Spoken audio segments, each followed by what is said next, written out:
দূর করে বাংলাদেশের পথা রাজনীতিকে বিদায় জানিয়ে নতুন বাংলাদেশ করার জন্য আমাদের সন্তানেরা লড়াই করেছিল।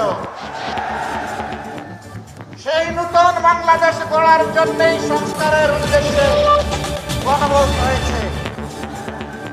বাংলাদেশের একটা জায়গায় শুধু দাঁড়িয়ে বর্তমান প্রধানমন্ত্রী বলেছিলেন ভোট দিবেন দুটো, একটি আমার দলকে আর একটি গণভোটে হা। তিনি প্রথমটা রক্ষা করেছেন, দ্বিতীয়টা তিনি রক্ষা করেন। আজকে আপনাদেরকে কথা দিচ্ছি, আমাদেরকে বিভিন্নভাবে এই গণভোট বাস্তবায়নের দাবি থেকে সরিয়ে নেওয়ার জন্য অনেক কথা বলা হচ্ছে। পরিষ্কার কথা, আমরা জাতির সাথে বেইমানি করতে পারব না। জাতিকে আমরা কথা দিয়েছি, লড়াই আমরা করে যাব, গণভোট বাস্তবায়নে বাধ্য করব ইনশাআল্লাহ। এর থেকে এক চুল পরিমাণও আমরা সরব না। এই আবু সাইদের রক্তে ভেজা রংপুরে আরেকবার এই অঙ্গীকার ব্যক্ত করে গেলাম। আমাদের দ্বিতীয় কথা, তিস্তা অঞ্চলের মানুষের দুঃখ।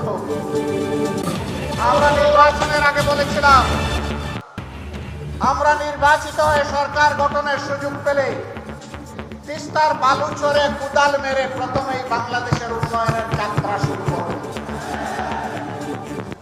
দুঃখের বিষয়, তিস্তা নিয়ে বর্তমান সরকার অনেক ভালো ভালো কথা বলছে। আর নির্বাচনের আগে জাগো বাহে তিস্তা বাঁচাও এই আন্দোলন করেছে, কিন্তু তিস্তা নিয়ে এই বাজেটে 10 টাকারও কোনো অ্যালোকেশন নেই। আমরা আর কথার ফুলঝুড়ি শুনতে চাই না, দেখতে চাই না, আমরা বাস্তব পদক্ষেপ দেখতে চাই। এই সরকার যদি ব্যর্থ হয়, আগামীতে ইনশাআল্লাহ আপনাদের সহযোগিতা, দোয়া, ভালোবাসা, সমর্থন, ভোটে নির্বাচিত হয়ে 11 দল সরকার গঠন করে সেই দাবি বাস্তবায়ন করবে ইনশাআল্লাহ। বিস্তীর্ণ এলাকা জুড়ে সীমান্তে সুড়সুড়ি দিচ্ছে প্রতিবেশী ভারত। সরকার বুকে কুলু পেটে বসে আছে। আমরা প্রতিবাদ করছি, জনগণ প্রতিবাদ করছে। শুধু প্রতিবাদ করছে না, প্রতিরোধ করার জন্য বিজিবির সৈনিকদের সাথে সমান তালে জনগণ লড়াই করে যাচ্ছে। আমরা এই সংগ্রামী বীরদেরকে অভিনন্দন জানাই। সরকারের মুখ থেকে এই ব্যাপারে এখন পর্যন্ত একটা শব্দ আসে। আর বয়ে কাকে খুশি করার জন্য, কোন দেশের শাসক আপনারা? বাংলাদেশের জনগণের নাড়ির পালস বোঝার চেষ্টা করুন। জনগণের অভিপ্রায় আকাঙ্ক্ষার বিরুদ্ধে মেহরবানি করে অবস্থান নেবেন না। এতে কি হয়, সম্প্রতি ইতিহাস থেকে সবারই সবক গ্রহণ করা উচিত। অতএব সাফ কথা, তিস্তার ব্যাপারে কোনো ছানাই পানাই বুঝি না।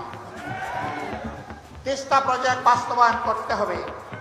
বলেছিলাম, আমরা নির্বাচিত হলে, আল্লাহ তাআলা সুযোগ দিলে, আমরা রংপুর বিভাগকে বানাবো কৃষির রাজধানী। সেই রাজধানীর কথা বর্তমান সরকার ও সংসদে বলছে, কিন্তু রাজধানীকে রাজধানীকে নিয়ে মহাপরিকল্পনা করতে হবে। এখানে এসে শুনতে পেলাম দুঃখের বিষয়, কৃষক কষ্ট করে ঘাম জড়িয়ে ফসল ফলায়, এই অঞ্চলে বিপুল পরিমাণ আলু উৎপাদন হয়।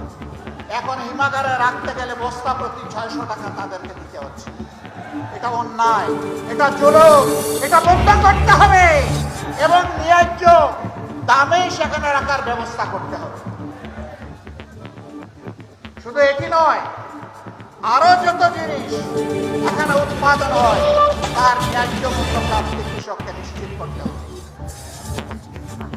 সম্মানিত ভাইরা, বাজারে দ্রব্যমূল্যে জনগণ অস্থির। সরকারের হৃদয়গুলা ঢুকে না, কারণ জনগণ তো চাঁদাবাজি করে না, তাদের তো অবৈধ অর্থের উৎস নেই, তারা ঘুষ দুর্নীতির সাথে সম্পৃক্ত নয়। তাদের এই দুঃখ ওই লোকেরা কেমনে বুঝবে যারা চাঁদাবাজিতে লিপ্ত? যারা ঘুষ দুর্নীতিতে ব্যস্ত তারা এটা বুঝবে না। আমাদের স্পষ্ট অঙ্গীকার, ইনশাআল্লাহ সব দুর্নীতিবাজরা এক হয়ে ইঞ্জিনিয়ারিং করে আমাদেরকে হারিয়ে দিয়েছে কয়বার। তবু তুমি দান খাও বারবার, তোরা পড়বা একবার। আগামীতে এই সুযোগ আর দিবে না জনগণ। তবে ন্যায় ইনসাফের ভিত্তির উপরে 11 দল একটি সরকার গঠন করবে ইনশাআল্লাহ। যেই দেশে চাঁদাবাজ তো দূরের কথা, তাদের ছায়াও সহ্য করা হবে। দুর্নীতি করার প্রয়োজন কারো হবে না, সম্মানজনক ভাবে সবাই বাঁচতে পারবে। এরপরে লোভের কুশবর্তী কেউ দুর্নীতি করলে তাকে ছেড়ে কথা বলা